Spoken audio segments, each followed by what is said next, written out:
Итак, доброе утро, уважаемые коллеги, участники, гости культурного форума «Арт Курултай» 2022. Мы рады приветствовать вас в этом зале и надеемся, что работа театральной секции будет плодотворной, самое главное, полезной для всех ее участников. Разрешите представить спикеров, гостей нашей республики. Сегодня с нами Александр Мирославович Малич, генеральный продюсер новой сцены Национального драматического театра России, Александринский театр.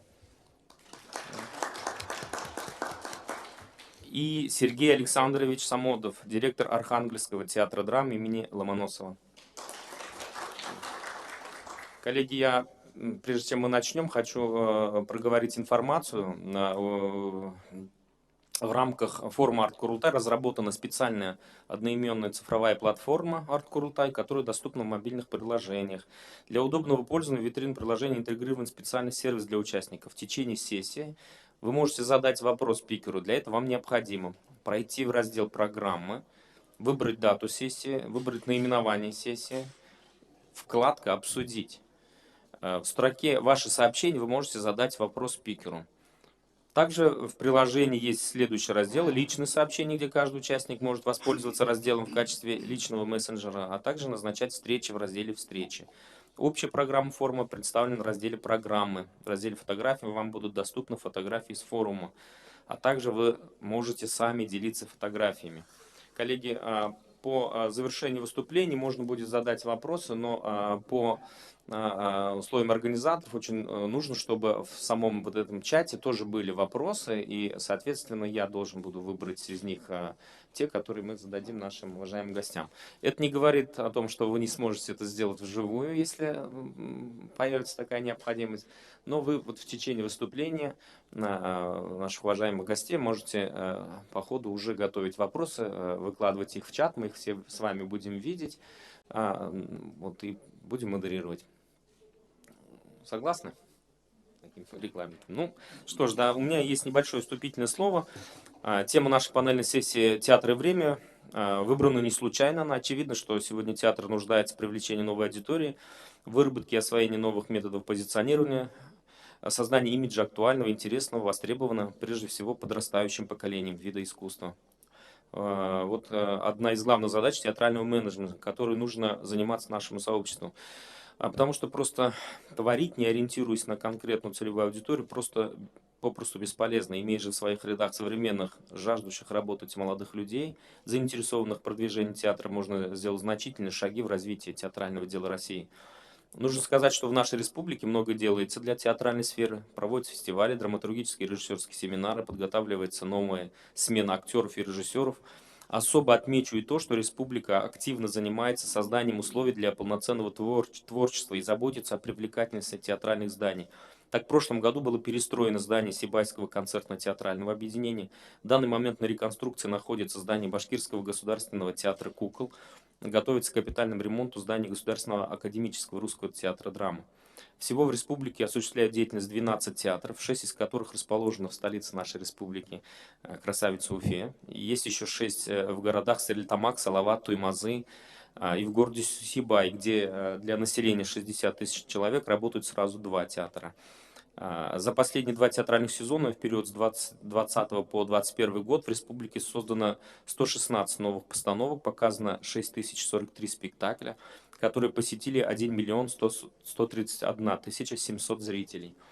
На успешность не повод для самоуспокоения. Мы готовы к восприятию новых способов и методов работы, для чего, собственно, мы сегодня с вами собрались. И сейчас я с огромным удовольствием предоставляю слово генеральному продюсеру новой сцены Национального драматического театра России Александру Мирославовичу Маличу. Спасибо большое. Здравствуйте, доброе утро. Дело в том, что у меня еще 7:15, и я только прилетел пару часов назад, и поэтому я, может быть, немного сбивчиво буду разговаривать.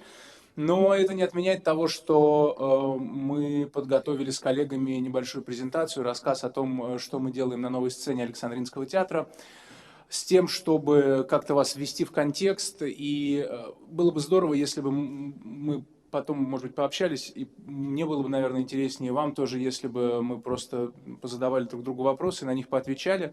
Но, тем не менее, у меня действительно готова презентация, я попробую ее сейчас запустить. Коллеги, жмите на какую-нибудь кнопку. Да, ну вот, супер. Смотрите, начнем прямо отсюда. В течение 15 минут постараюсь вам все рассказать. Национальный драматический театр России, на самом деле, это просто Александринский театр, но он имеет статус национального с прошлого года.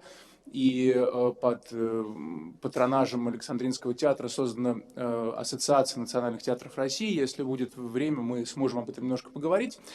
Все, я думаю, вы знаете, как выглядит здание историческое Александринского театра Карла Ивановича Росси, построенное в Петербурге. В этом году здание отмечает свое 190-летие. Большое желтое здание, которое находится в Петербурге на площади Островского. Новая сцена Александринского театра построена неподалеку, в 3 минутах, может быть, в 2 минутах пешком от исторического здания. Она была открыта в 2013 году, и это такой многофункциональный культурный центр, который включает в себя несколько площадок. Помимо, собственно, новой сцены, есть еще медиа-центр, о котором мы поговорим отдельно. Есть репетиционная сцена, есть черный зал и фойе новой сцены, такое открытое пространство, в котором можно работать. Надо сказать, что и устраивать мероприятия. Надо сказать, что похоже, что проект новой сцены – это чуть ли не единственное здание, которое было построено в Петербурге в последние, получается, 9 лет, которое не вызвало обширного общественного обсуждения, и никто его не критиковал. Вы знаете, что в Петербурге очень рьяно следят за сохранением культурного наследия. Градозащитники очень не любят, когда в исторической застройке появляется что-то современное. Но вот каким-то фантастическим образом это бесконфликтное здание, вписанное в архитектуру города, несмотря на то, что оно из стекла и бетона, построенное на месте исторических декорационных мастерских Александринского театра. Но я не буду на этом заострять ваше внимание. Важно, что мы в течение года делаем около 750 мероприятий. То есть вот эти залы, про которые здесь написано, мы стараемся загружать их, разводя потоки, таким образом, чтобы у нас было 2-3 мероприятия в день, плюс работают лаборатории, плюс идут спектакли репертуара театра. То есть, чтобы было понятно, новая сцена – это не просто малая сцена Александринского театра, это культурный центр, в котором есть репертуар театра, он играется, но при этом у нас есть обширная концертная программа, обширная лекционная программа, есть образовательные программы, есть мероприятия для детей. И, в общем, все, что в современном понятии включает слово «культурный центр», вот мы этим стараемся заниматься.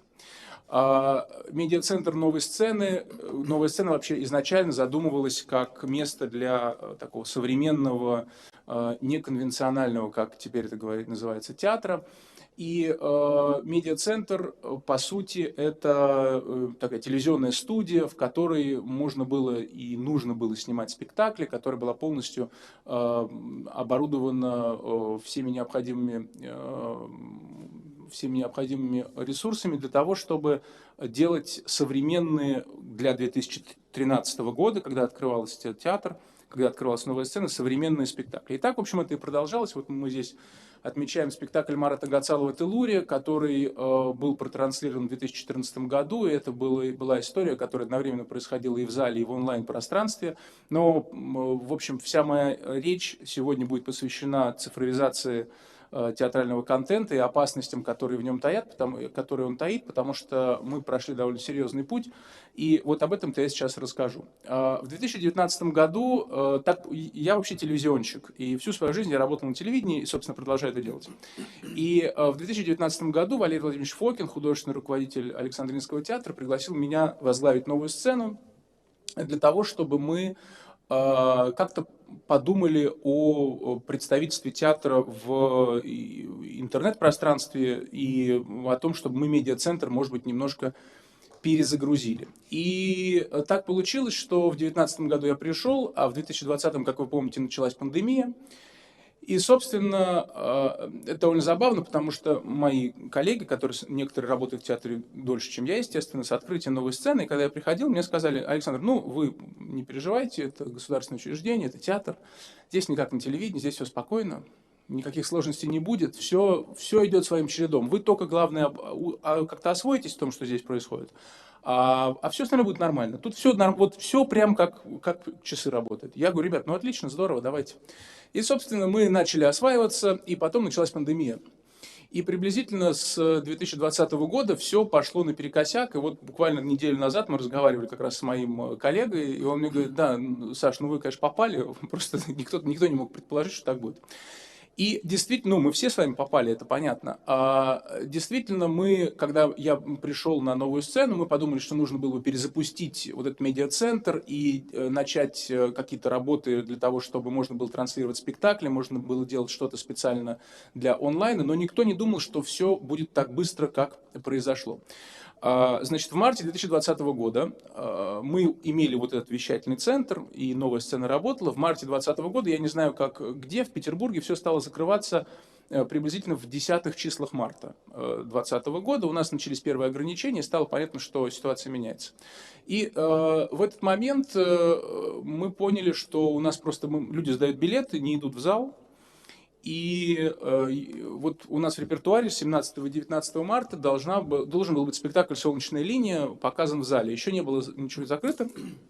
Я поговорил с Валерием Владимировичем и говорю, давайте мы попробуем, может быть, у нас была запись этого спектакля. В тот момент, когда артисты выйдут на сцену, мы ВКонтакте просто запустим запись. Ну вот без объявлений, без всего, просто как бы параллельно сделаем запись. Никто тогда ничего не транслировал, это важно понимать. Да? То есть Фокин, когда услышал меня, он спросил, зачем? Я говорю, Валерий, ну давайте попробуем. Ну, может быть, вдруг что-то получится, кто-то посмотрит.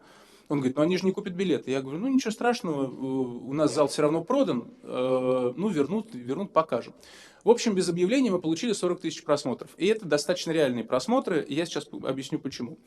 Я вышел перед зрителями, было ползала, я объяснил, что мы показываем параллельно, вы можете смотреть, многие боятся. Я не знаю, у нас тогда в Петербурге, в общем, были довольно панические настроения, и люди действительно боялись. То есть люди не ходили в театр, очень боялись идти в театр, это было видно. И не было понятно, что делать. И с одной стороны мы там все смеялись и говорили, не трогайте лицо руками.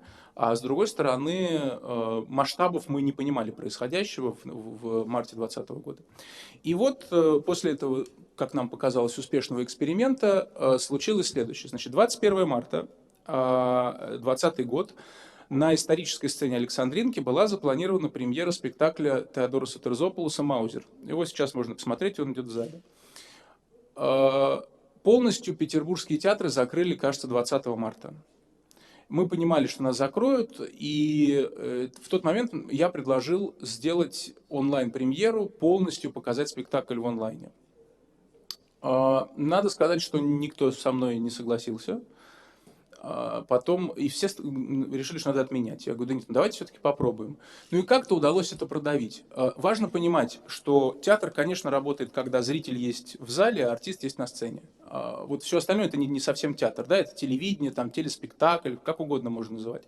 Но нужно было как-то выкручиваться, и мы вот пошли на этот эксперимент. В тот момент я обзвонил всех, кого мог, я обзвонил ОККО, я обзвонил Яндекс.Эфир, МТСовского еще не было сервиса. Все мне сказали, что спектакль показывать онлайн, даже в ВКонтакте, когда мы с ними связались, сказали, что им кажется это странным, мы можем это делать, если хотим, но это совершенно неинтересно. Кинопоиск отказались все вот эти VOD-платформы, то есть онлайн-кинотеатры, вообще даже близко не подходите, мне сказали. Я говорю, ребят, у нас премьера Терзополос, там, знаменитый театральный режиссер, и как бы это стоит посмотреть. Да нет, кто это будет смотреть? Мы договорились с Триколором. И Триколор, поскольку это не только онлайн-платформа, но еще и спутник, они подняли нас на спутник. И это там произошло за полдня, мы как-то быстро договорились, и в результате мы получили 300 тысяч просмотров. Вы все знаете, что там счетчик ВКонтакте, он считает по-другому, и он, ну там по-разному он прибавляет, это не всегда верная методика. Ну, вернее как, она верная, просто просмотр считается от 2 секунд. 300 тысяч мы получили через спутник, то есть это конкретно люди по стране, которые сидели у телевизоров и смотрели этот спектакль, который артисты играли в пустом зале исторической сцены Александринского театра, и мы его просто снимали и транслировали. Надо понимать, что, округляя, историческая сцена – это 1000 человек, зал тысячник. Ну вот 300 тысяч зрителей, это, соответственно, 300 показов должен был бы выдержать спектакль, чтобы такое количество людей его посмотрели. По глубине просмотра, я думаю, что это приблизительно к 80% стремится цифра, то есть 300 тысяч зрителей, 80% времени спектакля посмотрели. Мы это знаем точно по метрике, которую дает Триколор, поскольку это спутник, я повторяю, мы это хорошо понимаем. Удивительным для нас было то, что спектакль был просмотрен не в крупных городах. То есть это Москва, Петербург в меньшей степени, но все города меньше миллиона в основном смотрели там. То есть в миллионниках, где есть доступ, очевидно совершенно есть доступ в драматические театры, это стало менее интересно, хотя у нас есть такое мнение, что вот в России вообще театр нужен только там в больших городах, да, что вообще зрителю это не нужно. Но вот результат оказался другой. Параллельно мы поняли, что это работает, и стали запускать, пытаться думать, что делать дальше. Как можно было бы продолжать театру жить, потому что вы прекрасно понимаете, что вопрос не только в зрителях, но и в самом театре, в актерах, в труппе, во всех службах, потому что если театр без работы, то театр не живет. И несмотря на то, что все были на карантине, мы стали искать какие-то варианты что-то запускать. И тогда был придуман проект «Другая сцена». Это такая программа, которая должна представлять все, что не является традиционным театром, когда зритель в зале, а актер на сцене. И вот в рамках этой программы в первом сезоне, давайте я перескочу сразу, мы сделали проект «Драма на шоссе» по пьесе Бориса Акунина. Вы видите количество просмотров, это было в середине мая 2020 года. Акунин написал пьесу за 5 дней для нас. То есть там 10 мая мы с ним поговорили, 15-го в Зуме, естественно, то есть мы, понятно, не виделись.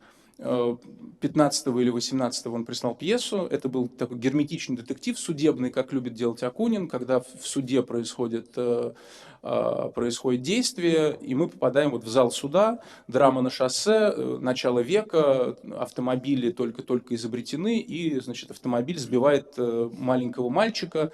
И вот в зале суда встречаются все люди, которые имеют отношение к этому процессу, для того, чтобы выяснить, кто же виноват. Значит, ну, понятно, что это не работает, если мы просто делаем пьесу, как пьесу, но просто показываем ее по телеку. И тогда мы приняли решение, что зритель должен в этом участвовать, но зрителя нет в зале. Что мы сделали? Это суд присяжных. Мы с помощью технических разных средств сделали присяжных. Присяжными были Николай Сванидзе, Константин Богомолов, Полина Осетинская, Татьяна Толстая, Маша Миронова и Леша Пивоваров. Они все сидели у себя дома. Мы их соединили с помощью видео. Они смотрели по видео спектакль вместе со зрителями в прямом эфире. То есть они не видят. Это одноразовая пьеса, ее нельзя показывать дважды, потому что вы узнаете в конце, кто убийца, и дальше присяжные уже не работают. Они реально смотрели это вот у себя дома. Судья, идет судебное заседание, они его смотрят, и зрители ВКонтакте, мы запартнерились с ВК, могли голосовать за то, что происходит на экране. Об этом узнавали актеры, и сообразно этому были разные сценарии того, как дальше нужно себя вести. Соответственно, сначала мы выбирали там председателя присяжных заседателей, после этого шло действие, зритель смотрел. Дальше мы удалялись в комнату присяжных, мы объединяли в одно окно 6 присяжных, и они реально обсуждали, считают ли они, что он виновен или невиновен, достаточно ли доказательства. Дальше судья, соответственно, артисты получали от присяжных, они видели, какой вердикт выносят присяжные, и сообразно этому дальше вели сюжет. По факту в конце, ну, понятно, что значит, срок, по-моему, был невиновен подсудимый. Мы получили 864 тысячи просмотров. После этого появился Фандорин в виде Тихона который выиграл Тихон Жизневский. Тогда еще не вышел фильм «Майор Гром. Черный доктор», поэтому еще не стояли очереди к Тихону Жизневскому вокруг Александринского театра из молодых девчонок. Но факт остается фактом, что пришел Фандорин и объяснил, что все было не так, как все решили. мы, в общем, убийца не тот, кто думали, что убийца. Это одноразовая история, второй раз ее показывать было бессмысленно, потому что понятно, что она не работает второй раз. Но факт остается фактом. Вот эти просмотры. Вообще, вот статистика короткая, которую нам удалось получить с середины мая до сентября, наверное, вот такое количество зрителей, почти там 1 721 000. Наверное, эту цифру можно уменьшить, понимая, что, видимо, ВК там, может быть, не совсем так считает. Но факт остается фактом, что нам это удалось. Кроме того, мы сделали довольно большую программу к Дню Победы, включая Василия Теркина, которого актеры Александринки прочитали в формате сторис для Инстаграм. Здесь я должен оговориться, что Инстаграм является экстремистской организацией, если я публично это упоминаю, это просто закон, не потому что я там иронизирую, я просто сообщаю вам об этом. Но факт остается фактом, что мы даже это сделали, и получилось довольно здорово. То есть Теркин, который читается в сторис разными артистами, производит огромное впечатление, на самом деле, на аудитории. Мы договорились с правообладателями Твардовского, и поэтому вынуждены были через год удалить эту штуку, тем более, что сторис живет всего сутки. Но в тот момент, когда мы все сидели по домам, это все было замечательно и очень круто работало. Просто были вдохновлены те, кто смотрел, и те, кто делал, и так далее, и так далее. Проект «Другая сцена» в результате принес нам 3 миллиона человек просмотров через Триколор, трансляции ВКонтакте 2 миллиона человек, и в результате мы вышли вот сейчас на 3-й сезон, мы сделали еще 2 большие истории с этой другой сценой. Мы сделали еще один современном варианте постановку «Преступление и наказание», таким же образом, когда Раскольников появляется в современном суде, его судит современный судья, исходя из того, что он сделал. Мы переписали пьесу просто немножко. Ну, в смысле, Федор Михайлович. Вот. Но тоже это для онлайна, естественно, было сделано. У нас, слава богу, была такая возможность. Мы выстроили студию. И там даже появляется старуха-процентщица. В какой-то момент ее вызывают с того света. Она рассказывает, как все было. Зрители, опять же, голосуют в прямом эфире. Виновен, не виновен. И еще одну историю мы сделали такую более современную, ну, тоже судебный детектив. У нас была задумана целая серия таких судебных историй. Вот 2 из них мы сделали и получили, в общем, хороший отклик от зрителя. В зале никого не было. Сейчас «Другая сцена», будет 3-й сезон «Другой сцены». Понятно, что мы меняем ее и понимаем, что она не может работать так, как существовала в формате пандемии. И сейчас команда режиссеров работает как раз с Ассоциацией национальных театров с тем, чтобы актеры это будет в конце декабря, скорее всего, если все будет, слава богу, с тем, чтобы актеры ведущих национальных театров, ведущие актеры по Шекспиру читали монологи на национальных языках, на языках своих республик. И при этом мы будем это все объединять в одно большое такое цифровое полотно. И думаю, что это будет интересно просто как эксперимент. И думаю, что это будет интересно для зрителя. И в регионах будет интересно для зрителей. Ну и вообще для любителей театра. То есть мы делаем сейчас вот такую штуку. Готовим. Я думаю, что в декабре мы сможем ее представить. Ну и понятно, что все смогут ее посмотреть. Плюс в формате «Другая сцена» мы сделали спектакли в WhatsApp, сделали спектакли в Zoom, сделали спектакли в Клабхаусе, только не успели, он схлопнулся до того, как... Ну, просто не успели. Но у нас был театр телефонного аппарата, мы делали, когда люди звонили, и можно было разговаривать, параллельно смотреть, как актеры читают, можно было заказать то, что вы хотите, чтобы они прочитали. То есть мы изгалялись с этим цифровым театром в пандемию на новой сцене Александринки вообще как хотели. Мы сделали кучу всяких проектов. И, собственно, про лабораторию новых медиа, наверное, нет смысла рассказывать. Лучше про что-нибудь другое поговорим, чтобы время не тратить. Но факт остается фактом, что все это очень, очень здорово, очень классно. Куча просмотров, цифры я вам показал. Но я не помню, как называется тема моего выступления, но что-то вроде «Куда нас все это привело» или что-то такое, да? И чем это грозит. Вот. Ну, а теперь чем это грозит? Значит, в формате пандемии это все супер здорово сработало. После того, как мы показали Маузера, я знаю, что Министерство культуры стало говорить о том, что давайте-ка все театры будут что-нибудь показывать, музеи будут делать онлайн и так далее. Мы, правда, были первыми. Действительно, не потому, что мы такие крутые, хотя, конечно, хочется себя похвалить, но просто у нас были все опции для того, чтобы сделать телевидение внутри театра. У нас просто было оборудование, и я умел это делать, и как бы, ну, просто вот совпало одно с другим. Не потому, что кто-то планировал. То есть я даже читал, что когда мы получили вот успех по-моему, с Маузером, я читал где-то, что Фокин предвидел в 2019 году пандемию, и, значит, он готовил эту съемку, потому что, ну, невозможно так хорошо снять без репетиций особенных, что вот, значит, Фокин готовил, и он так все подготовил, и вот он молодец, значит, и все он знал. Я пришел к Валерию Владимировичу и показал ему статью, он смеется и говорит, ну отлично, может быть, они знают, когда мы закончим тогда. Я вот, я готов, в принципе, давай заканчивать пандемию. Мы, конечно, никто не знал, что так протянется. Вот, в результате все эти просмотры, это все очень здорово. Они не монетизируются, это первая проблема. Если мы говорим на языке менеджерском, варианты платформы типа там Facecast или каких-то других, которые как бы предлагают вам монетизацию, к сожалению, если вы государственное национальное бюджетное учреждение, для вас продавать билеты таким образом или просмотр или показы монетизировать супер сложно. Ну, если вы идете последовательно законным путем. И это, конечно, проблема, потому что я понимаю, что если у вас этого оборудования нет, то вы вкладываете много денег в то, чтобы это транслировать, чтобы транслировать хорошо, а по факту непонятно, что получается.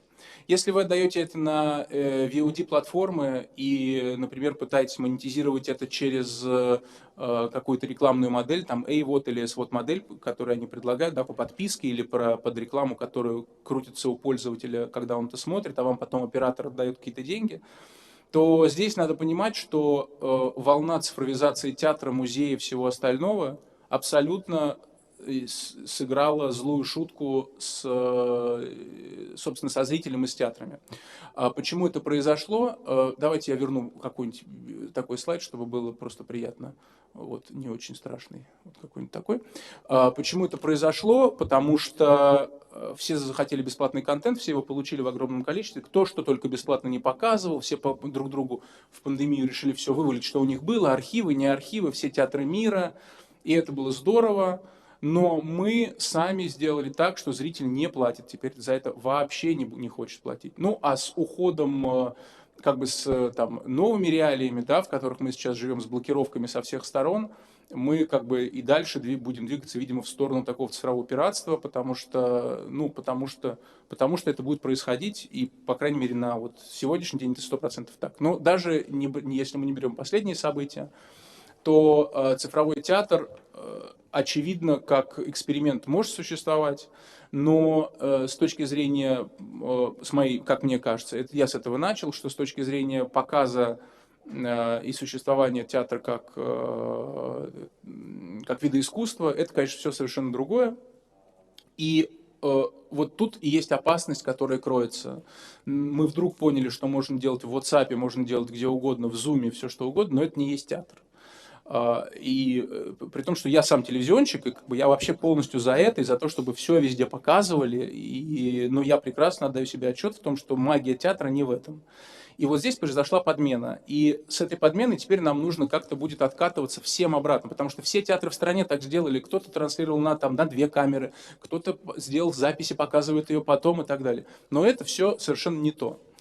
И мы теперь сталкиваемся, как мне кажется, с 2 проблемами профессиональное сообщество. Во-первых, понимаете, театр же это, ну, как бы не то, что мы пришли отдохнуть. Это, в общем, работа. И зрительская в том числе. И когда человек дома у экрана телевизора смотрит, например, не знаю, там, «Рождение Сталина» Валерия Фокина, то и при этом ест бутерброд с колбасой. Ну, Фокин так не задумывал, что зритель будет есть бутерброд с колбасой и смотреть его спектакль. Да? Ну, и ни один режиссер так не задумывает. У него вообще совершенно другие мысли, когда он ставит спектакль. А мы как бы немножко девальвируем эту ценность, потому что смотреть можно везде и как угодно, и где угодно.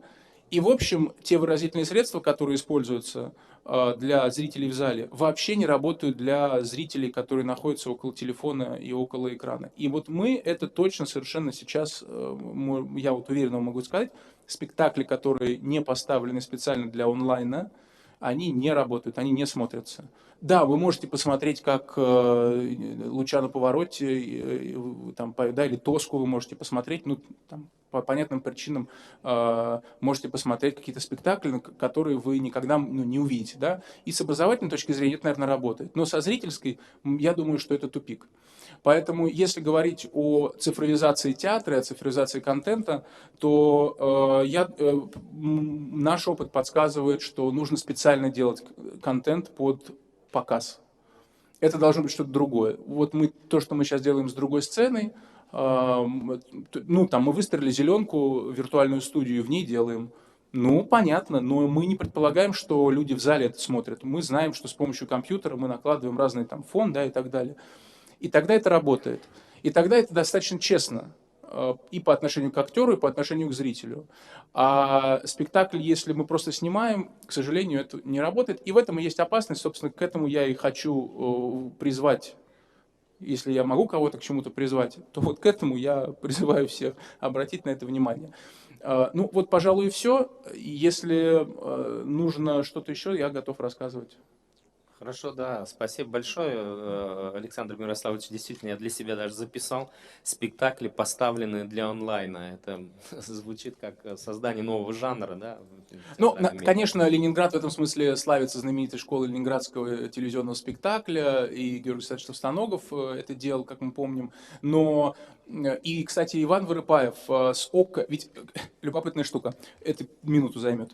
Значит, после того, как сначала все вот эти онлайн-платформы нам отказали в 2020 году и сказали, что это смотреть никто не будет, через месяц они все по очереди начали звонить и говорить, а не дадите ли вы нам свои спектакли, мы положим их в архив и будем показывать. Вот у нас такой спрос, мы сами не ожидали, все готовы это смотреть. Это просто фантастически смешно было. Причем они даже начали бороться за деньги, это пытаться купить. Но дело в том, что вторая проблема, которая с этим связана, она не решена ни в одном театре страны должным образом. Дело в том, что права отличаются на цифровой показ и вообще на показ спектакля через онлайн и на то, что у вас происходит в зале. Например, если у вас составная музыка в спектакле, то по закону, который регулирует роялтис по показу, вы должны с каждым артистом, чья музыка, с каждой группой музыкальной, чья музыка представлена в спектакле, вы должны с каждым договориться, что он показывает, что он дает вам эти права именно на показ. И, скажем, у нас есть спектакль «Оптимистическая трагедия» Виктора Рыжакова, в котором звучит музыка Макаревича, Децла, Queen, кого только там нет, там 12 композиций. Ну, самое сложное оказалось, кстати говоря, договориться с Макаревичем. Даже правообладатели Queen быстрее дали нам право, но и здесь возникает вопрос, что вы художнику тогда должны платить, всем вы должны в проценте, если вы получаете прибыль, вы должны платить вот какой-то процентик. И если вы начинаете это монетизировать, то вам необходимо рассчитать, сколько процентов от общего вала показа этого спектакля получает художник, сколько постановщик, режиссер-постановщик, сколько получает композитор и так далее. Художник по свету тоже имеет право, потому что у него оригинальная партитура, которая защищается авторским правом, если что, для показа. И тогда вы сталкиваетесь с ситуацией, когда вам невозможно очистить эти права, если вы делаете это за деньги. Максимум, что можно сделать, это попросить их написать, что они согласны на бесплатный показ и дают бесплатное использование. И это вторая проблема, которая есть. Поэтому то, что вот портал, когда все это началось, и все стали, да мы показываем, просто не дошло до... Никто не подал просто в суд. Ну, такое театральное сообщество, все ребята спокойные и решили, видимо, не бороться. Но на самом деле за каждый спектакль, который куплен, например, в ОККО, человек, который имеет к нему отношение, может получить деньги. И, скорее всего, он их не получает, потому что ну, просто нету практики этой. Это очень сложно. И второе. ОККО открыл ОККО-театр проект через 2 месяца. Иван Вырыпаев занимался, они даже сделали 2 спектакля, но, к сожалению, потом поменялось руководство в ОККО, и все это закрылось, хотя они как раз шли по пути создания онлайн-спектакля, по принципу телеспектакля, они расшивали спектакли отдельно сценами снимали, и это должно было быть что-то совершенно другое, но все, пандемия ушла, собственно, все закончилось. Да, я Да, закончил. у меня есть еще вопросы, которые присылают к нам в чат. Вот, один из них звучит так. Театр будущего, охарактеризуйте его в двух словах. Это вот к вам вопрос, Александр Мирославович. В двух словах. Мгм. Очень интересно. Вот, замечательно. Ну, какой вопрос, такой ответ. Да, я согласен. Собственно говоря, вы о нем и говорили. Ну, смотрите, я немного отвлекусь. Есть еще один другой вопрос, коли вы приехали все-таки от Александринского театра. А мы знаем, что Ассоциация национальных театров организована именно, прежде всего, Национальным театром. И вы могли бы немного рассказать нам об Ассоциации национальных театров? Это шикарно. Я вообще не занимаюсь этим вопросом, но, конечно, могу рассказать. Значит, действительно, что ж не рассказать-то? За спрос денег не берут. Действительно, в январе была, если я все правильно помню, была учредительная встреча Ассоциации национальных театров России. И сейчас Ассоциация национальных театров, в общем, ведет довольно активную работу по тому, чтобы выработать какой-то общий механизм взаимодействия друг с другом. Я знаю, что будет летняя школа организована для национальных театров. Эта летняя школа будет, часть будет в Казани, часть будет у нас на новой сцене Александринки. Мы будем делать школу для технических специалистов. В других регионах будут другие секции, более творческие. То есть у нас будут, я точно знаю, просто поскольку мы это организуем, я знаю, что к нам летом приедут руководители ХПЧ, художественно-постановочных частей, завпосты, можно еще так сказать, разных театров национальных, и это будет происходить. Я знаю, что у нас готовится большой проект по съемкам спектаклей разных национальных театров, и думаю, что мы сможем, если все будет, слава богу, мы сможем к концу года его в каком-то виде реализовать, и в этом отношении тоже будет, ну, я думаю, что об этом будет отдельная коммуникация по сообществу относительно этого. Вот. О других планах ассоциации, ну, за исключением того, что мы сейчас на новой сцене планируем такой цикл лекций, который будет называться «Театральная карта России». У нас был цикл, который назывался «Театральная карта мира». Мы рассказывали о разных театрах мира. Вот. Теперь будет «Театральная карта России». Мы будем рассказывать, это будет видео, можно будет смотреть, мы будем стримить, можно будет смотреть про каждый национальный театр. Но это скорее то, что я знаю со своей стороны. Глобально то, чем занимается ассоциация, наверное, я вам не расскажу, просто потому что боюсь сказать что-то не то, чего конкретно не знаю. Еще знаю, что мы на новой сцене, если все будет хорошо, вместе с ассоциацией будем делать в ноябре фестиваль независимых театров из национальных республик. Вот это мы точно будем делать. Ну, просто сейчас мы ждем грант. Если все получится, то все будет хорошо. Вот. А так надо посмотреть, чем занимается ассоциация. Надо просто кого-то из ассоциации Да, спрашивать, понятно, конечно. да, хорошо, спасибо. Я уж просто воспользовался ситуацией, что называется. Да, ну, видите, у другой меня вопрос. вот здание, которым я руковожу, оно немножко в стороне, и вот мы там. Смотрите, есть еще пару вопросов. Допустим, есть такой Шекспир монологи. Просит немного остановиться на технических особенностях и условиях для организации съемок. Это довольно легко. Мы сделаем ТЗ. Ну, я могу вам показать, мы просто вот только что, там, вчера мы обсуждали смету, поэтому я знаю, как это выглядит.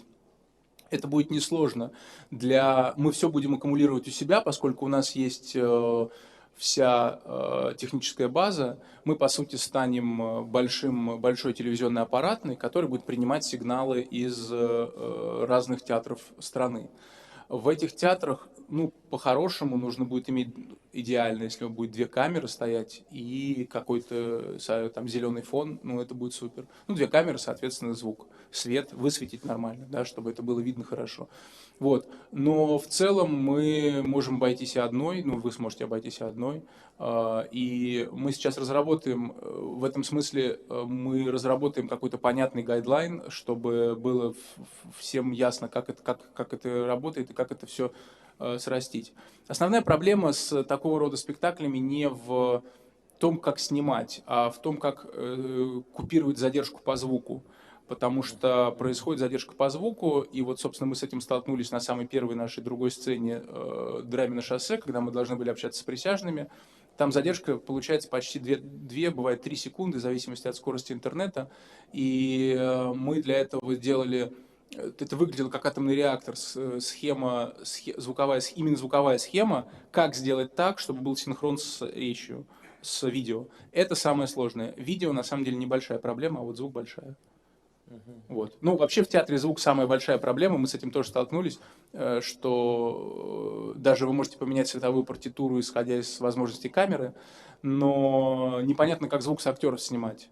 То есть, ведь когда вы в зале сидите и смотрите, вы же далеко находитесь, и вы очень много вы слышите ухом, но если вы на каждого вешаете микрофон, костюм, как правило, если специально не сделан, он мешает вам, актеры отказываются играть с бодипаками, с передатчиками, им это мешает, все это всем мешает, и это на самом деле целая возня. Да, извините, что я долго говорю. Нет, все в порядке, у нас есть время, поэтому... Было полчаса у меня, просто я уже вышел за этот лимит. Да ничего страшного, да. Ну, в любом случае, давайте тогда мы пойдем дальше, а если будут вопросы, Да, они еще конечно, да. могут быть, да. Поэтому огромное спасибо за ваше содержательное выступление. Действительно, Спасибо большое. действительно, пандемия внесла коррективы в нашу жизнь, мир уже никогда не будет прежним. Собственно говоря, цифровизация — это теперь наша новая реальность, и нам с этим жить, и нужно приспосабливаться к новым условиям. Спасибо огромное. Ну и я разрешите предоставить слово для выступления директору Архангельского театра драмы имени Ломоносова Сергею Александровичу Самодову.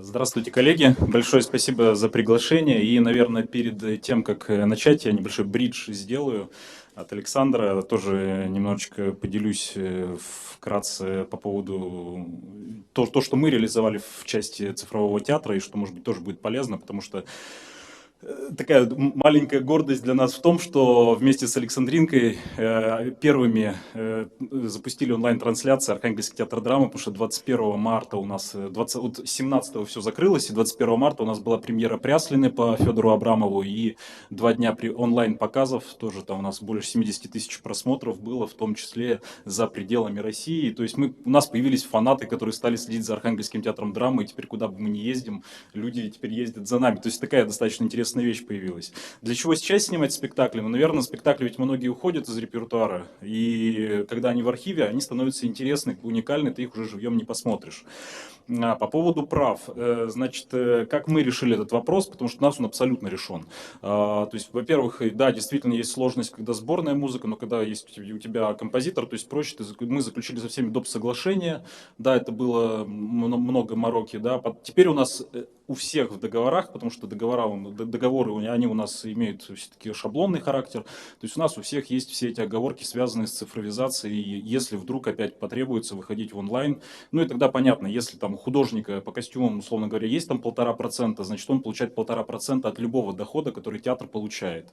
Если нету процентов, значит не получает. Ну то есть это уже такая пропорция, которая действует как для валового сбора с продажи билетов, так как она действует и с денег, которые мы получаем в других моментах. Да? С точки зрения монетизации, это первое, донаты. Потому что когда мы стали пускать бесплатно, люди стали говорить, нам как бы стыдно смотреть бесплатно, вы для нас работаете, вы нас поддерживаете в такой сложный период, мы хотим платить. В итоге мы реализовали платформу, когда человек, прежде чем платить, он может просто выбрать, то есть там выходит у него окошечко, хотите поддержать театр? Ну, окей, поддержать. Они поддерживали. То есть, ну, сумма такая небольшая, смешная получилась, 1500, но с точки зрения взаимоотношений с горожанами, вот то, о чем я буду говорить, да, как раз, и с точки зрения доверия, лояльности, это сыграло очень большую роль, потому что они сами вышли с инициативой, мы хотим поддержать театр, даже там какой-то копеечкой, но мы не хотим бесплатно смотреть.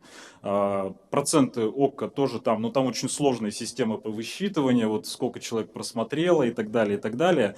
Ну и, соответственно, у нас есть опыт, когда вот был большие гастроли онлайн, плюс сейчас вот был 200 лет Достоевскому, и наш спектакль «Карамазовый мытарь» тоже мы смотрели. Так, ну, собственно, «Карамазовый мытарь» у нас купили трансляцию. Ну, то есть просто нам как бы говорят, мы хотим заплатить деньги, чтобы вы нам дали возможность протранслировать. И это тоже такой вариант монетизации. То есть нельзя говорить, что это какой-то такой основной доходный момент. А в основных доходных моментах, в том числе вне театральных для театра, я расскажу как раз.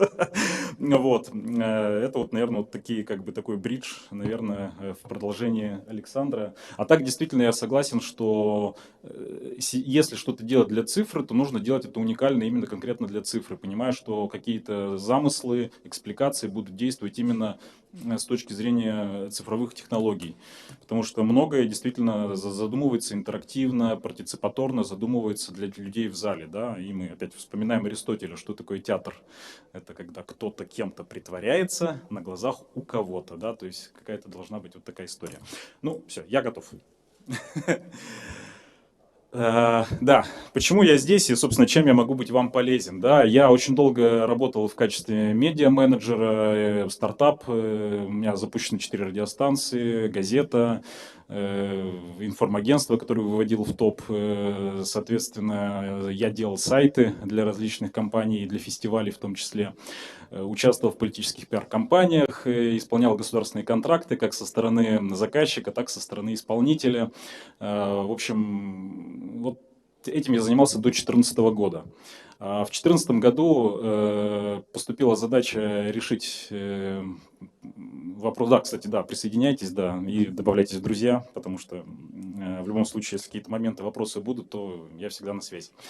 Значит, дальше у меня началась история антикризисного менеджера, потому что когда я пришел в Приморский театр оперы и балета, это было 144 миллиона просроченной кредиторки, половина труппы во Владивостоке, которая была иногородней, которые 6 месяцев не платили за квартиры, и половина из людей, которые готовы были не выходить на спектакли.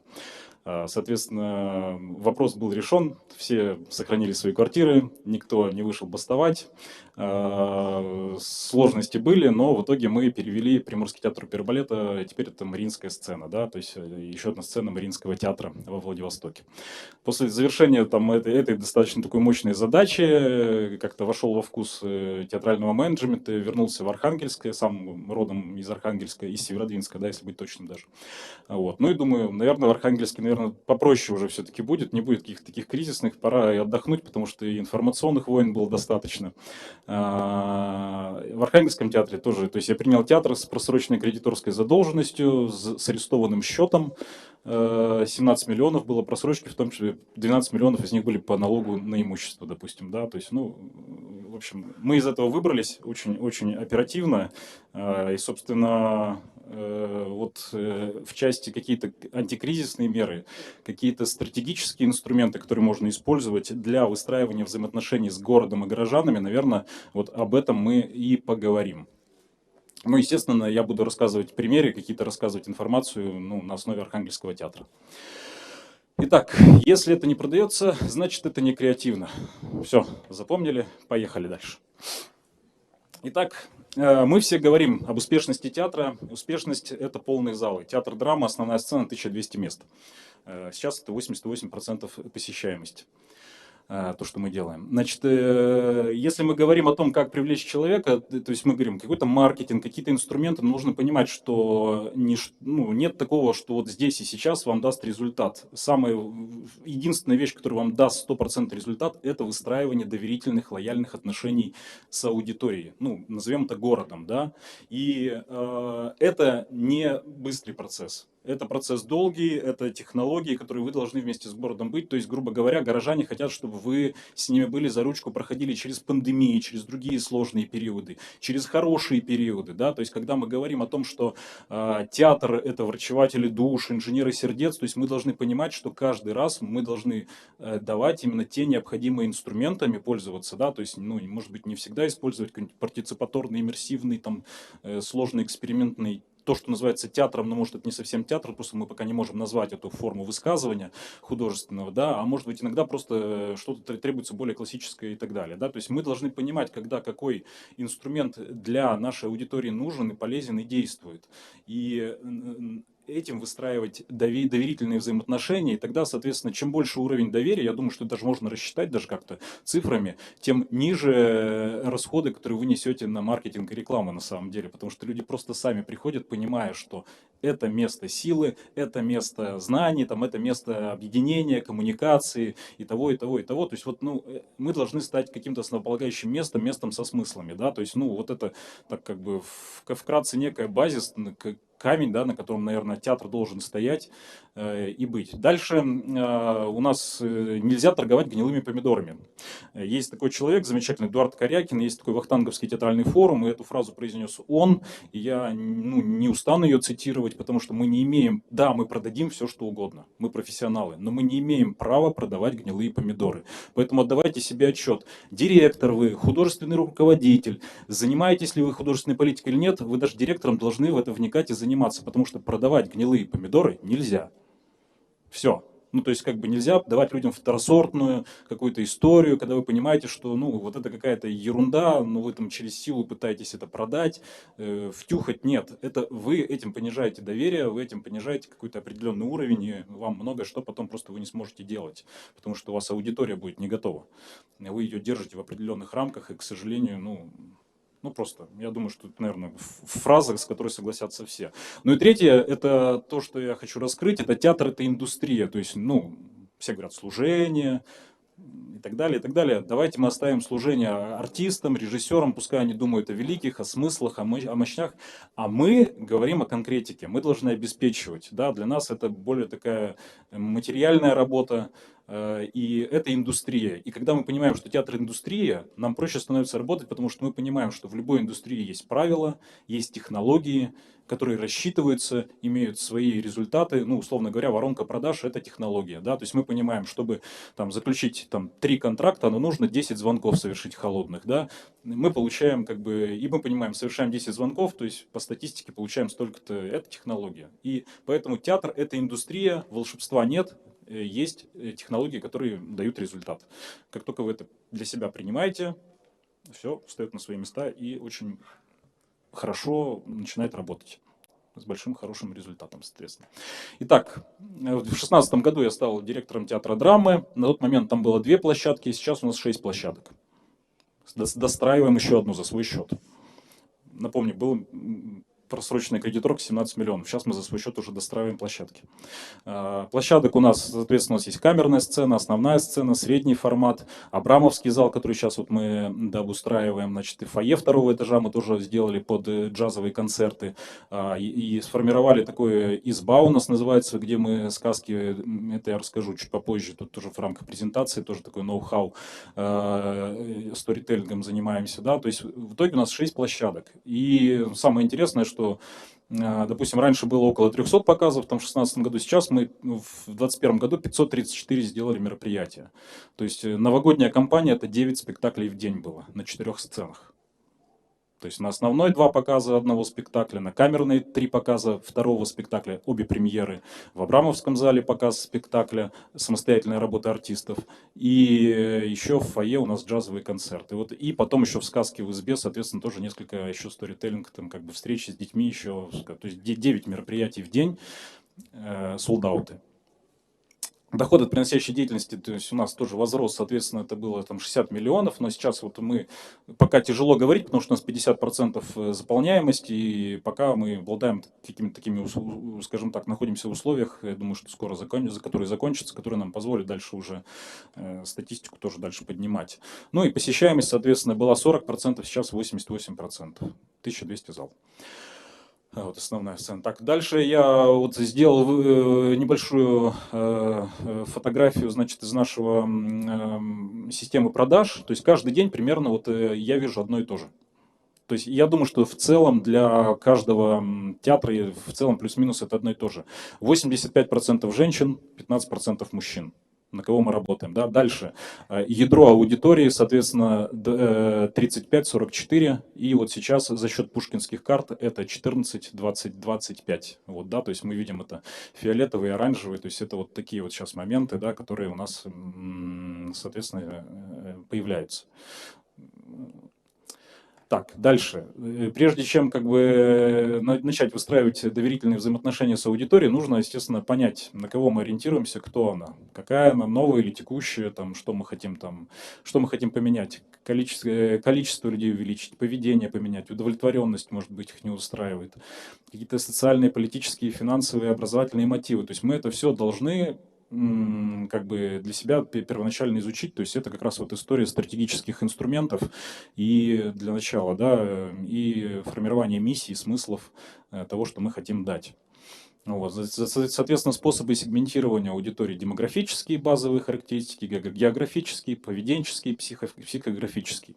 На самом деле, чтобы сформировать такие данные, то есть много времени не требуется, и ну, требуется хотя бы там день, два, три, ну просто закрыли сезон, и поймите, займитесь стратегированием. Каждый год занимайтесь стратегированием, как только закрыли сезон, или перед открытием сезона. У вас есть время немножечко свободное, вы соберите там людей, не обязательно директоров, не обязательно замов, соберите кого-то из артистов, кого-то из, не знаю, из цехов, там каких-то людей наиболее активных, и вместе с ними постратегируйте, кого-то из волонтеров, пригласите кого-то из зрителей. То есть сделайте смешанные группы и поработайте с ними. То есть, ну, есть технологии, как работать в группах по стратегированию, чтобы понимать, миссия изменилась, задачи достигнуты, что дальше, да, то есть это как тоже формат, вот у меня, допустим, там среднесрочный контракт, он заканчивается, и я говорю, вот я как директор вот этих таких-то задач, которые ставил, достиг, то есть если устраивает, то вот мои новые задачи, которые я хочу, если учредитель устраивает, он продлевает со мной контракт, соответственно.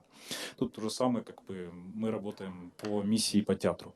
Дальше распространенные барьеры тоже я тут оставляю, то есть я на них как бы не буду останавливаться, просто в любом случае вы презентацию наверняка это все получите, да, то есть, но эти барьеры, то есть они тоже помогают, помогут вам в плане понимания аудитории и сложностей, с которыми они сталкиваются.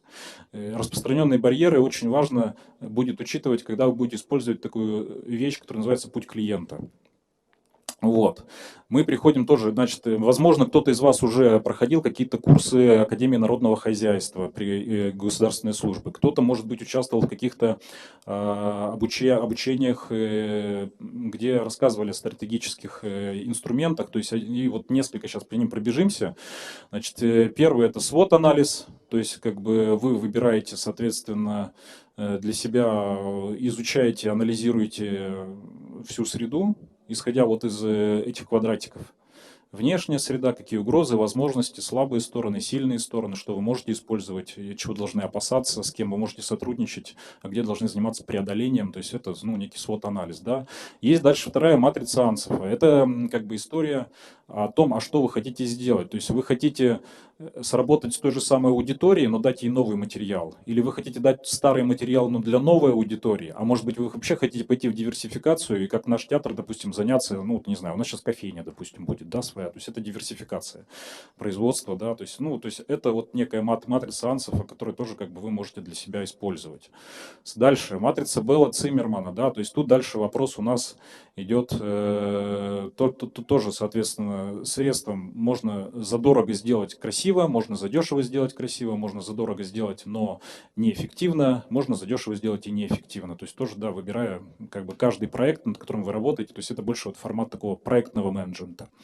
Тут я еще оговорюсь, что есть такое, кроме проектного менеджмента, есть такая история, которая тоже может помогать в управлении, называется процесс, ну, менеджмент процессов, да, то есть вы всю свою деятельность разбиваете на процессы, их очень много, процесс выдачи работы гардеробщика, процесс продажи билета, процесс заключения договора, процесс оформления заявки на договор, процесс условно, ну, то есть процессов у нас много, да, и все эти процессы анализируйте от начала до конца и понимаете, где происходят потери. Потери могут быть временные, условно говоря, каждый человек, чтобы что-то распечатать, должен ходить там 2 минуты на другой этаж, чтобы распечатать. Поставьте принтер себе рядом, все, вы устранили эту потерю. Потери могут быть человеческие и так далее, и так далее. То есть вообще существует всего 6 видов потерь. И, то есть, соответственно, когда вы анализируете каждый процесс на потери и начинаете исключать эти потери, у вас появляется чистый процесс, более эффективный. То есть вот такой тоже процесс, метод, как бы, который позволяет улучшить производство и, ну, и, собственно, управление. Да, путь клиента, да, соответственно, да, такая очень важная вещь, когда вы становитесь на путь клиента, задавая вопросы, вы примерно сталкиваетесь с проблемами, с которыми человек сталкивается. То есть как человек узнает о предложении, насколько как бы это легко узнать о том, как, что театр как бы представляет и когда. Когда он узнает его, что он об этом как бы думает, как он принимает решение посетить организацию, то есть что он должен знать, прежде чем посетить организацию, легко ли ему достать эту информацию, и есть ли какие-то сложности, как он готовится к посещению, то есть опять-таки, как он посещает организацию, какие там могут быть сложности с посещением. Условно говоря, когда мы проводили путь клиента, после этого мы добавили, допустим, у нас теперь есть там машинки для чистки обуви, у нас теперь есть зарядное устройство, потому что, оказывается, люди сидят, у них разряжаются телефоны, они выходят, не могут вызвать такси или позвонить, спросить, как у них ребенок, который дома сидит. Теперь они могут спокойно подключиться и зарядить телефон сразу же здесь. Ну, а обувь, это, извините, осень и весна, это очень грязное время года, и люди, когда приходят, естественно, чувствуют себя некомфортно, если у них грязная обувь, то есть они ее могут почистить. Ну, то есть вот даже такие мелочи, то есть в таких штуках, как бы, ну, некая помощь зрителям, то есть тоже формирует доверие, потому что они приходят в благоприятную, дружественную среду, которая учитывает по максимуму их потребности и какие-то боли, с которыми они сталкиваются. Ну и дальше, соответственно, путь клиента после посещения, да, то есть готов он делиться этим, как он будет делиться информацией. То есть для нас как бы понятно, что сарафанное радио тоже является одним из очень важных инструментов, когда мы говорим про внутригородское взаимодействие. Значит, итак, вот теперь переходим уже к опыту театра драмы, что мы реализовали. И для начала я раскрою, что такое citizen education. Да? То есть я перевел просвещение горожан, но вообще вот как бы последний год это тренд в Европе. То есть что такое театр? То есть, ну, как бы цель театра, миссия театра, да, то есть это citizen education. То есть это место, где люди просвещаются. То есть это некий центр вот, просвещения.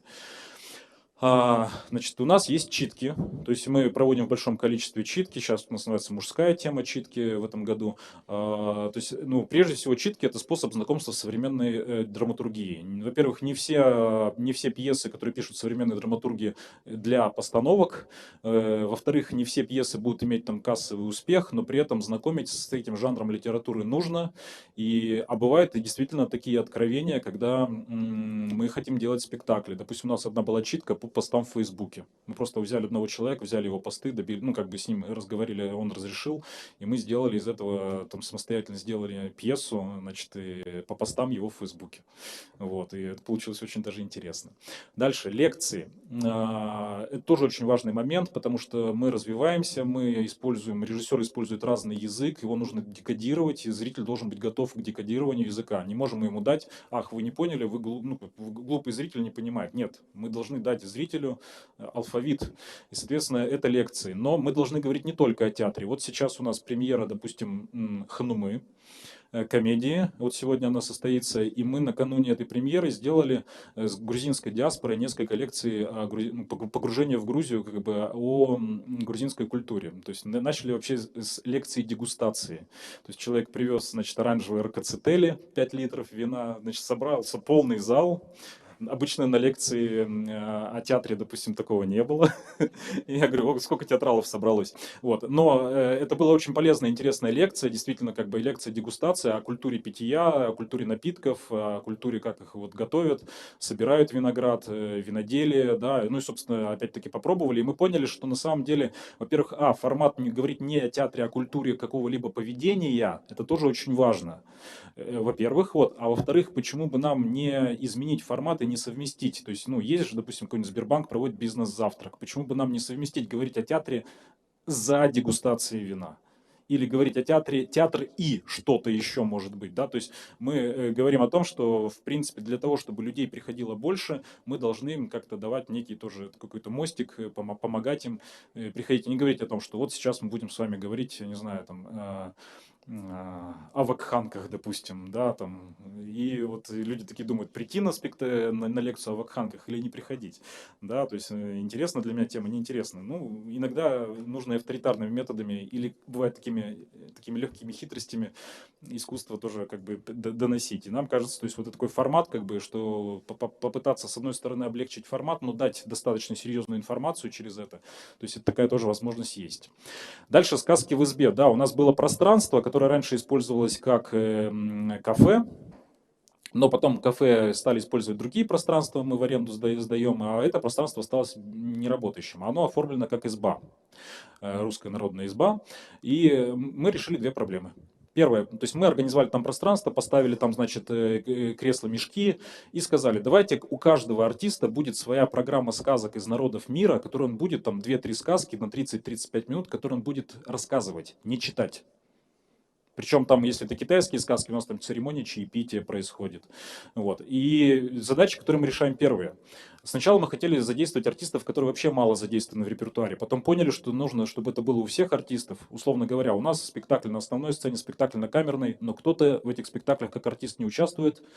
Ну, и ему говорим, иди читай сказки. Все, у каждого баллы, все, у всех бальная система, у всех, я понимаю, эффективные контракты, задействованы все. То есть теперь у нас в труппе работают все. То есть нету людей, которые не работают. Мы в субботу-воскресенье у нас по 2, по 3 таких встречи со зрителем. Сейчас у нас приходит 20 детей с родителями.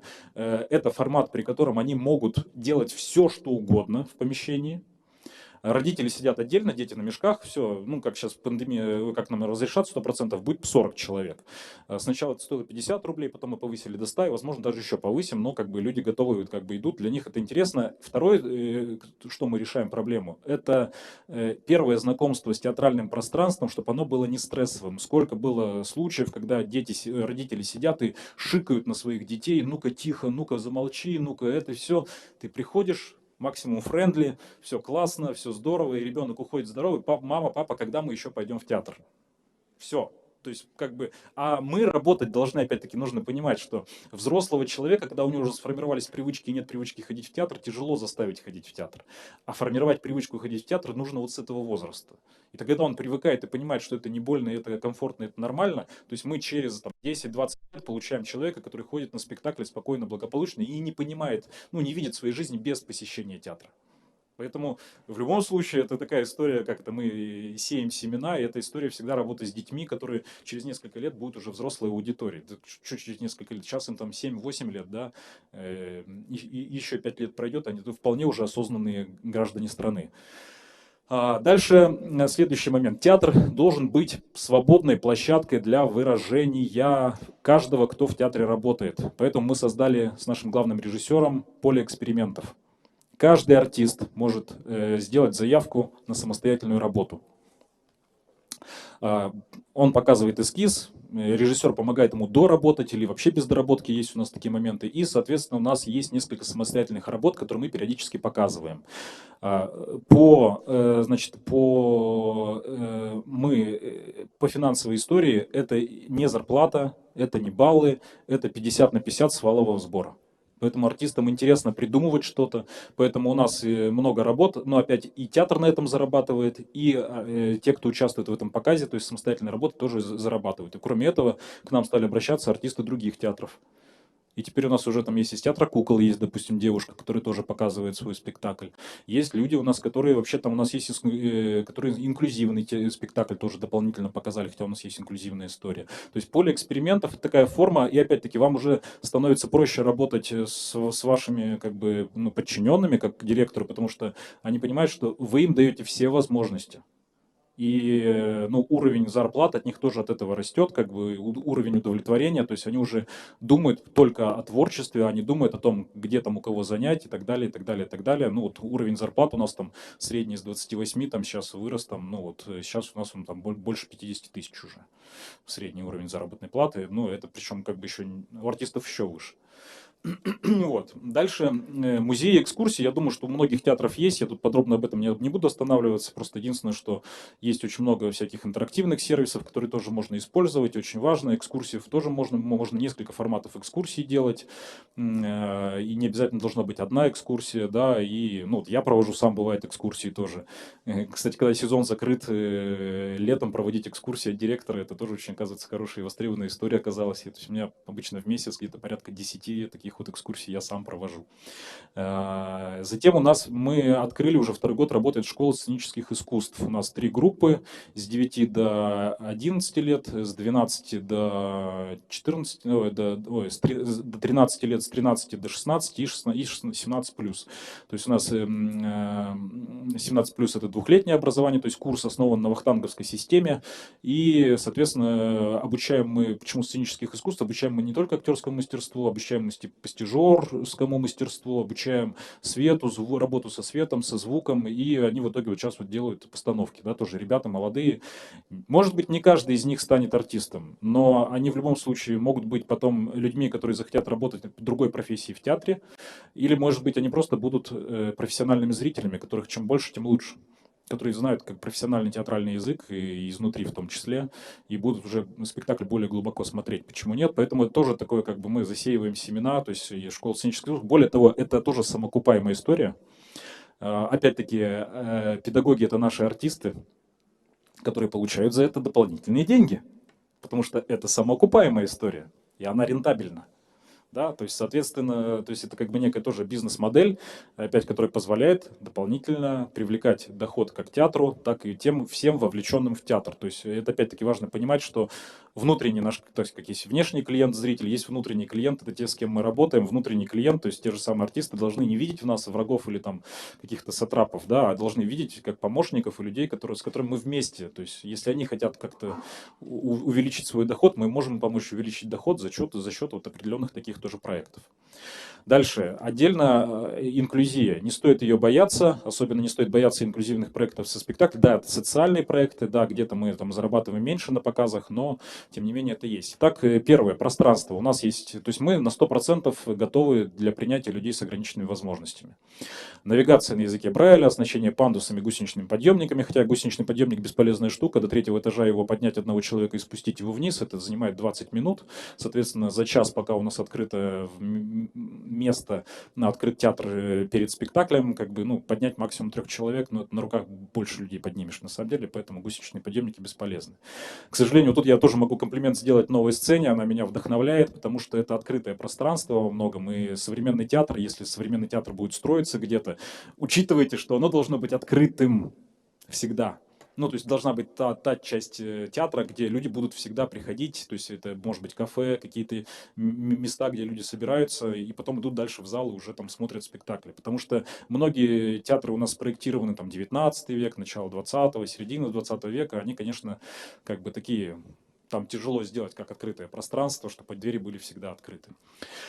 Дальше, тифлокомментирование. Мы участвуем в программе фонда Алишера Усманова «Особый взгляд». И вот у нас уже 6 спектаклей, которые проходят с тифлокомментированием. Это тоже очень такая востребованная история.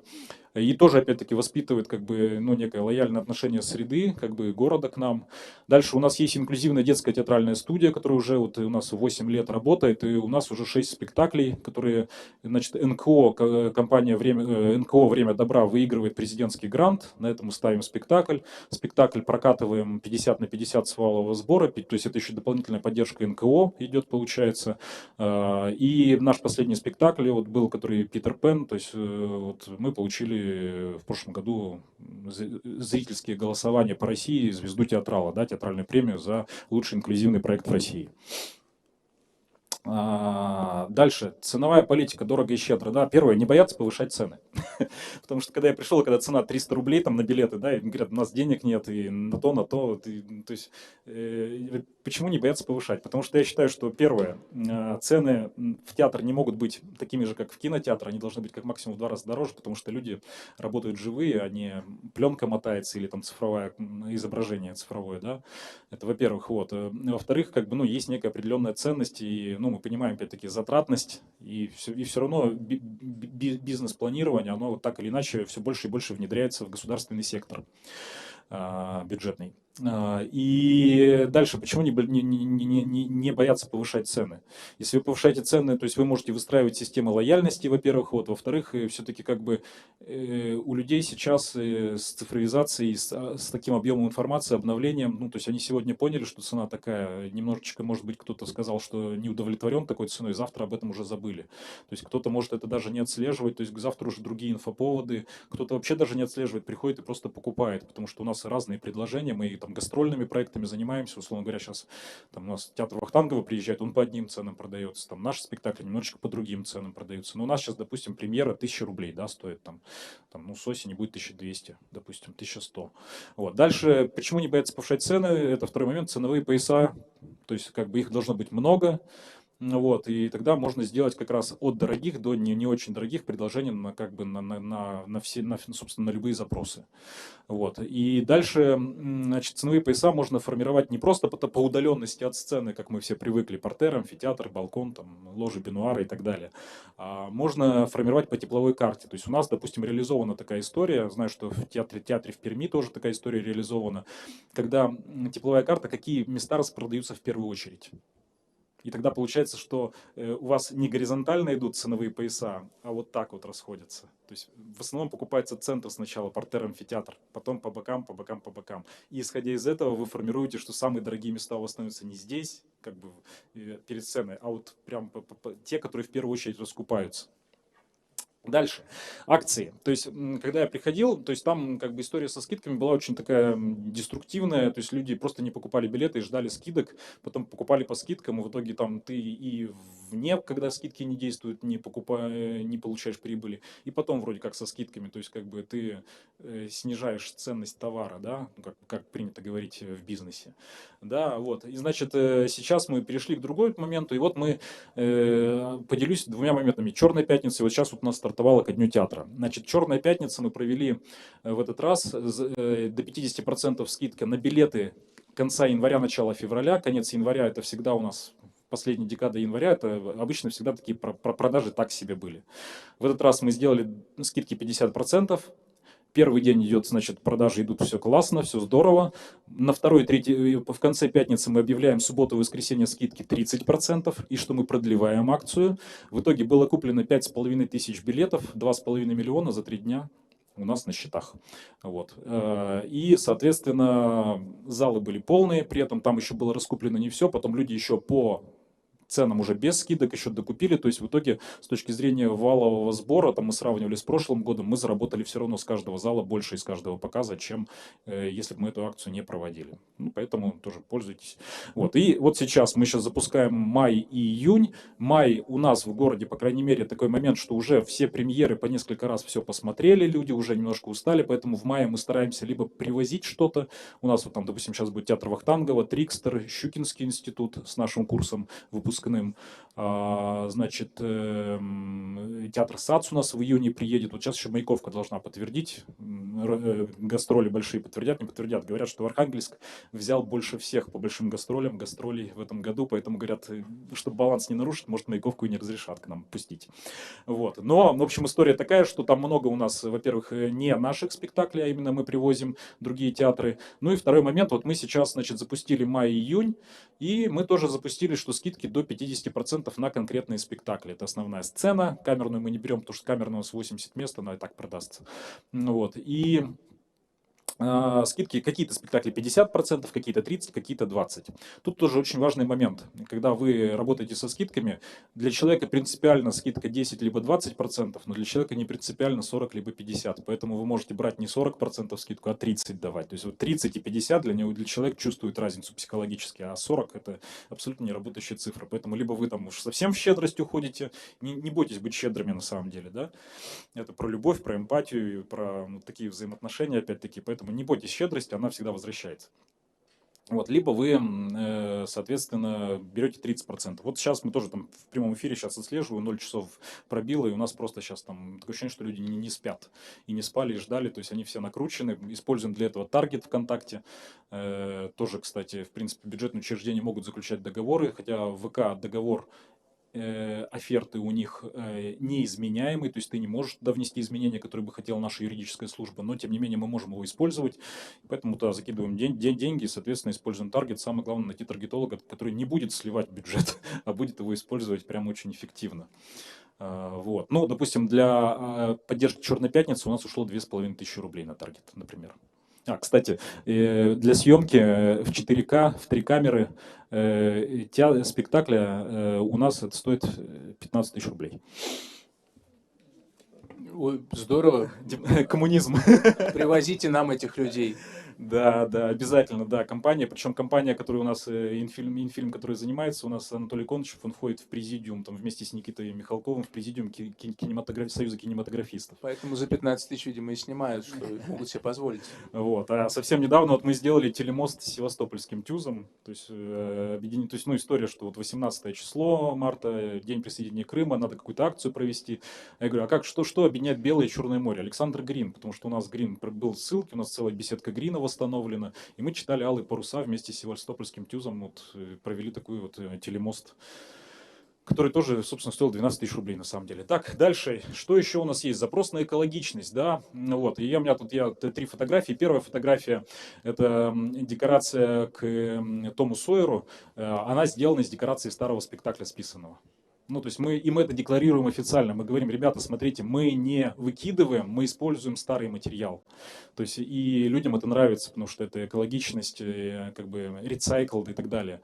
Значит, второе, вот эти зеленые, значит, мы собирали все вот эти покрышки, собрали, значит, тоже это мы сделали сборы. Опять-таки многие люди обратились, то есть опять вопрос маркетинга, что обратились и сдавали нам старые шины. А это у нас декорация красной шапочки была. Вот, на камерной сцене, да. И третье, значит, вот там у нас 2 актрисы, Нина Нянникова и Анна Рысенко, они в мерче в нашем, про мерч я чуть попозже тоже сейчас расскажу, но они лежат на замечательных шоперах. Так вот, шоперы – это их работа. Значит, мы не выкидываем ткани от костюмов, которые остаются, обрезки. Мы делаем из них шоперы. И на каждом шопере написано, какие ткани к какому спектаклю для этого используются. И это тоже продается, и это тоже мы как бы выдаем потом тоже как некую сувенирную продукцию, что там даже такая вот на крафтовой бумаге написано, что данная там сумка сделана руками там наших актрис из тканей, которые использованы к спектаклю «Гамлет», или к ткани, которые использованы к спектаклю там такому, там «Тараканы» там, или так далее. Вот, поэтому вот это тоже такой момент, как бы без какого-то производства, да, что, ну, экологичного, да, и то есть, ну, который тоже позволяет нам быть понятными и быть, ну, как бы горожанам для горожан, и горожане тоже, горожане очень ценят вот такой подход, который мы приветствуем. Ну, кстати, у нас полностью единственное учреждение культуры, которое занимается раздельным сбором мусора. Тоже.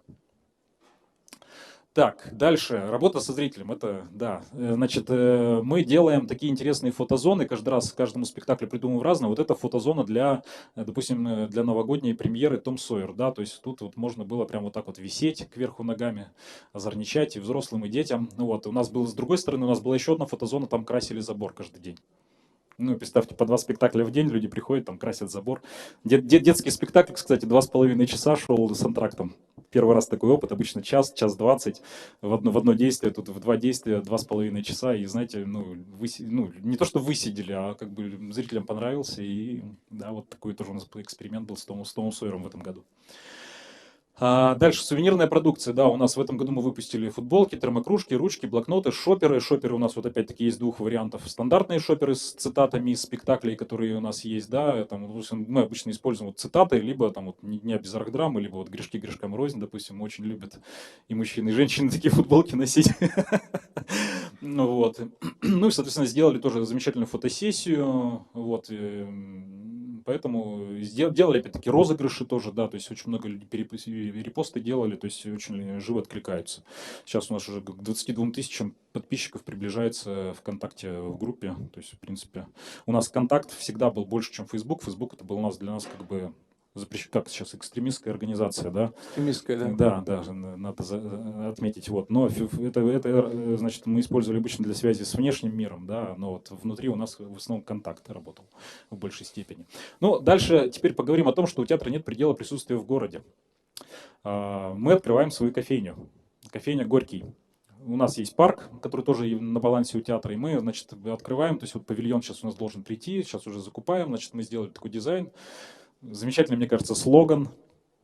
Вот, почему горький? Потому что напиток, с одной стороны, горький, с другой стороны, у нас, если брать историю от 1932 года, как открылось здание, да, то первая пьеса была «На дне» Максима Горького, тоже такая историческая. Ну и дальше мы еще объединяем, соответственно, бренды. То есть человек берет, покупает кофе, а на дне у него будет штрих-код со скидкой. И он приходит и может по штрих-коду мы делаем ему скидку при покупке билета. То есть как бы покупаешь кофе горький, а скидка на дне. Все работает, абсолютно. Вот, как бы вот такая история, такая идея у нас вот будет. И тем более, что парк — это опять-таки рекреационная зона, где большое количество людей приходит, опять центральная зона, где проходят все мероприятия. Ну, то есть как бы без убыточности и рентабельности этой истории абсолютно. И у меня даже уже есть момент, что мы будем двигаться дальше, открывать несколько филиалов в торговых центрах дальше. Ну, может быть, будем рассматривать потом предложение приходить франшизами в другой город, к другим театрам. С удовольствием. Дальше. У театра нет предела присутствия. Вот сейчас тоже в Уфе открылось недавно тоже, если не ошибаюсь, тоже открылся парк световых фигур. Вот. А мы, значит, тут при поддержке губернатора, значит, у себя в парке тоже в этот раз более 200 световых фигур установили.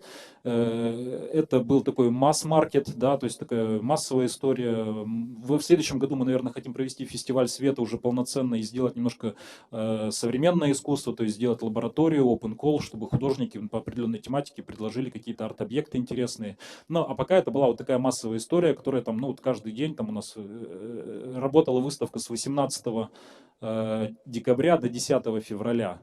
То есть больше месяца, полтора месяца она работала, 2000 посетителей в день в среднем проходили по парку.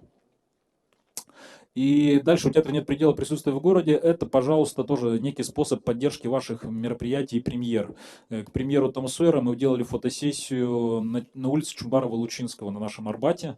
Вот. То есть как бы это не мешает вам тоже, соответственно, поддерживать ваши премьеры таким же образом. Я приведу примеры наших коллег в Ижевске, которые у них был спектакль «Чудики», они просто вышли в город, стали тоже фотографировать, а у них была история, что когда у них не было воды в центральном фонтане, люди приходили мыться.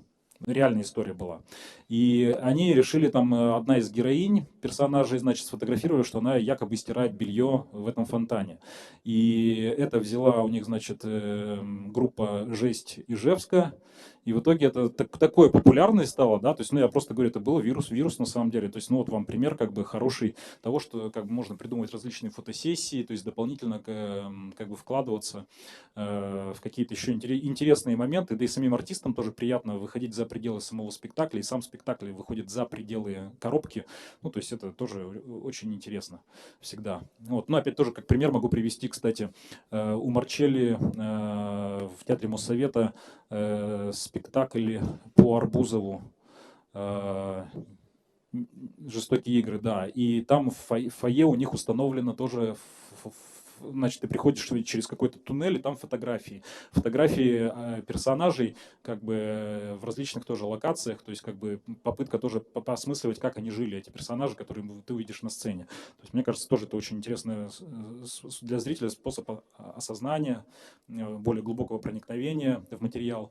То есть... Сергей Александрович, да, у нас времени много. А вот как раз, давайте. Вот как раз, спасибо. Вы завершили, да? Спасибо огромное. Сергей Александрович, я понимаю, что лимита времени ну, практически только вот тезисно пробежаться по всем как бы моментам. И для обстоятельного разговора очень хотелось, чтобы действительно такие форумы продолжались. И, возможно, вот тот проект Национальной театральной школы, который планировался, состоится в республике, и мы смогли бы уже, не торопясь, в течение там нескольких дней поговорить и обменяться опытом. Да, спасибо огромное вам за выступление. Я единственное, если можно, хотел добавить, это 20 секунд. У «Контакта» на самом деле есть гранты для учреждений культуры. Они дают их каждые 3 месяца. Это можно сделать в ВК, посмотреть систему грант для культуры, для учреждений культуры и на Таргет в том числе. И они просто отдают вам деньги в рекламный кабинет. Там можно получить годовой грант и можно получить вот 3-месячный грант. И это можно использовать на любые цели вашего паблика, если у вас подтвержденный паблик учреждения культуры. Все. Да. Я еще тогда тоже 20 секунд свои добавлю по поводу «Контакта». Есть такая штука, ВК-медиа называется. То есть мы понимаем, что сейчас будет происходить с Гуглом, с Ютубом. Пока еще не экстремистские организации. Вот. До вечера давайте подождем. Да. Вот. Но вопрос в том, что есть такой ресурс, как ВК-медиа, да, и он тоже хочет формировать некую повестку и хочет формировать некий пул продакшена, да, и он ждет как бы предложений от всех, да, из разряда, а что вы могли бы делать в качестве продакшена и предлагать нам ну, в виде видеопродакшена. Поэтому это тоже такой вариант на подумать, а что театр может сделать, снимать. Ну, то есть видеоподкаст это может быть или что-то еще, какая-то форма, то есть передач, да, которые могли бы быть регулярными, то есть какая-то видеоматериалы, которыми можно потом через ВК-медиа реализовывать. И причем я думаю, что сейчас пока, так как там очень их мало, то есть дефицит, то есть, соответственно, рассматриваться будут не только что московские там продюсерские агентства там, или компании, центры, а скорее всего, наверное, будут рассматриваться вообще любые предложения, то есть самое главное, чтобы они имели смысл и были очень интересны. Ну, Сергей Александрович, Александр Мирославович, разрешите от имени всего нашего театрального сообщества, от Министерства культуры поблагодарить вас за столь содержательный разговор. Ваш опыт, несомненно, для нас будет очень полезен. Ну, и хотел бы добавить, что прекрасным завершением нашей секции станет заключение соглашения о сотрудничестве между Архангельским театром драмы имени Ломоносова и Башкирским академическим театром драмы имени Мажита Гафури. Вот у нас здесь подготовлена зона. Прошу вас, Сергей Александрович, Иршат Булатович, подойти к зонам. У нас есть ведущий. Уважаемые дамы и господа, мы начинаем торжественную церемонию подписания соглашений о творческом некоммерческом сотрудничестве между Архангельским театром драмы имени Михаила Ломоносова в лице директора Самодова Сергея Александровича и Башкирским академическим театром драмы имени Мажита Гафури в лице директора Файзулина Иршата Ишбулатовича.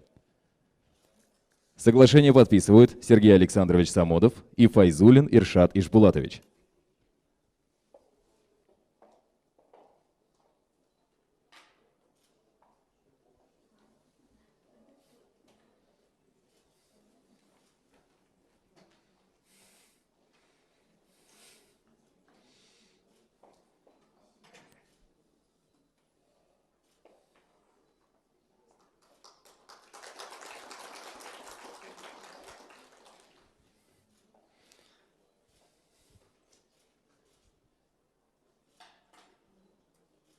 Уважаемые дамы и господа, соглашение подписано.